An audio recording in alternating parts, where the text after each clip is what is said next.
Mahigit 17% lamang ang nakapasa sa 2012 bar examinations. Nanguna sa mahigit 700 nakapasa ang Ateneo de Manila Law graduate na si Ignatius Michael Ingles. Ang detalye sa ulat ni Noel Perfecto. 749 lamang sa bilang na 5,000. 343 examinees ang maswerteng nakalusot sa umunay mahirap na 2012 bar examinations ng Supreme Court.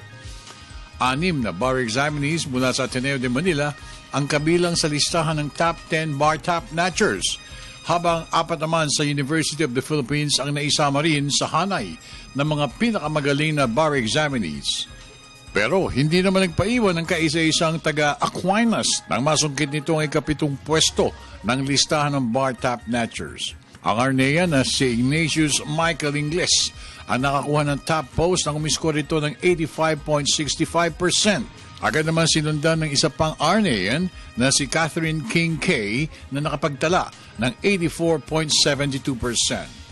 Si University of the Philippines student April Lacson ay hindi naman nagpahuli nang makuha nito ang ikatlong pwesto sa score na 84.48%. Habang ang Arnean na si Xavier Romualdo ang nakakuha sa pang-apat na pwesto sa score na 84.10%. Dalawa naman ang tumabla sa score na 83.99% para sa pwesto ng pang-5.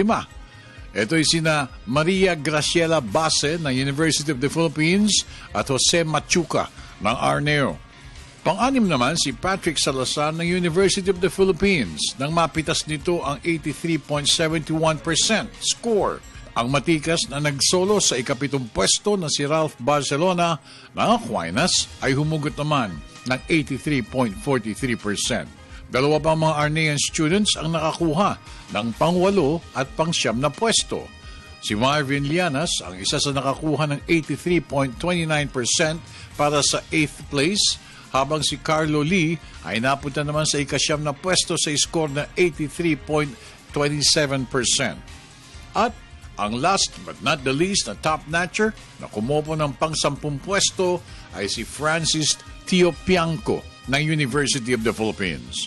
Mismo si Supreme Court spokesman Theodore Te ang nag-anunsyo resulta sa mga mamahayag. Out of a total of 5,343, constituting about 17% of the total examinees. May nabanggit ko kay kanina, attorney, na ito na ho ang isa sa pinakamababa o pinakamababang Within the past, I don't have all the statistics for all of the years. Para sa telebisyon ng bayan, ako naman si Noel Perfect.